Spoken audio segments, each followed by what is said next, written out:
नमस्कार. आज आपण एक अशा विषयावर बोलणार आहोत जो आपल्याला वाटतो की आपल्याला खूप चांगला माहिती आहे. तो विषय आहे कर्म. पण एक मिनिट थांबा. यात ना एक असं रहस्य दडलेलं आहे जे कदाचित आपल्याला माहितीच नसेल.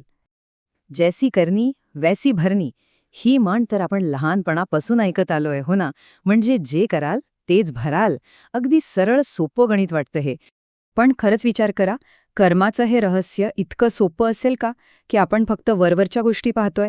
चला तर मग आज या कर्माच्या गुंतागुंतीच्या जाळ्यात जरा खोलवर जाऊया आणि पाहूया की यामागे नक्की काय दडलंय. बऱ्याच लोकांना असं वाटतं की कर्म म्हणजे ना एक साधं सोपं गणित आहे. याला काही जण अज्ञानसूत्र असंही म्हणतात. आणि हे नाव का दिलंय ते आता आपल्याला कळेल.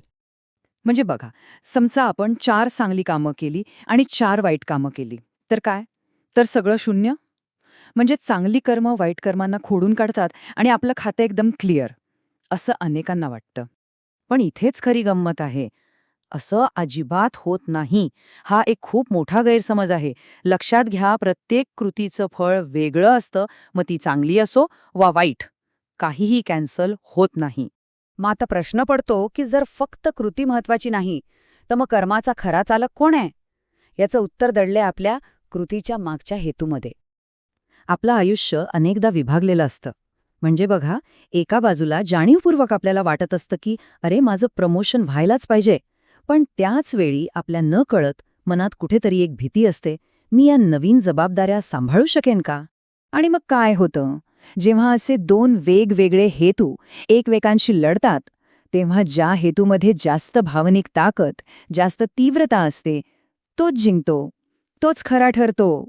खरी शक्ती, खरी ताकद तेव्हाच निर्माण होते जेव्हा आपले भाव, आपले विचार, आपले शब्द आणि आपली कृती हे चारही एका सरळ रेषेत येतात.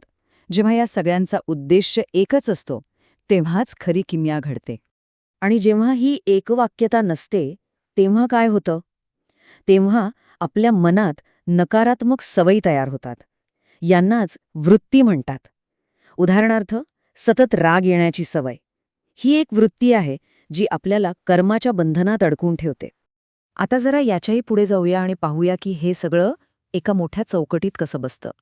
कारण आपल्या आयुष्यात ना 2 महत्वाचे नियम काम करत असतात. एक आहे कर्माचा नियम, म्हणजे प्रत्येक कृतीचं फळ. आणि दुसरा आहे प्रेमाचा नियम, जो आपल्या विकासासाठी एक परीक्षा घेतो.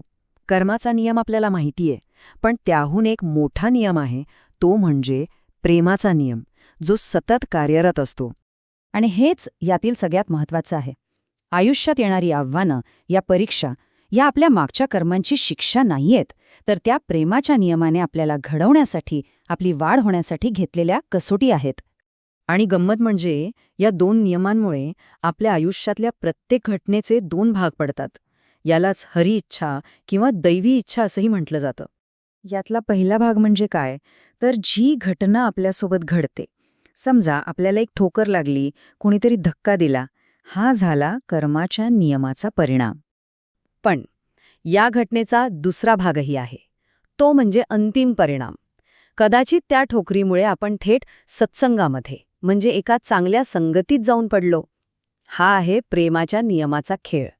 तर प्रत्येक घटनेला हे 2 भाग असतात. पण तो दुसरा चांगला भाग अनुभवायचा असेल तर पहिल्या घटनेनंतर, त्या ठोकरीनंतरही मनात आनंद आणि स्वीकृतीची भावना टिकवून ठेवणं खूप महत्वाचं आहे. तरच तो सकारात्मक परिणाम आपल्याला दिसतो. मग हे सगळं समजून घेण्यामागचा अंतिम उद्देश काय आहे?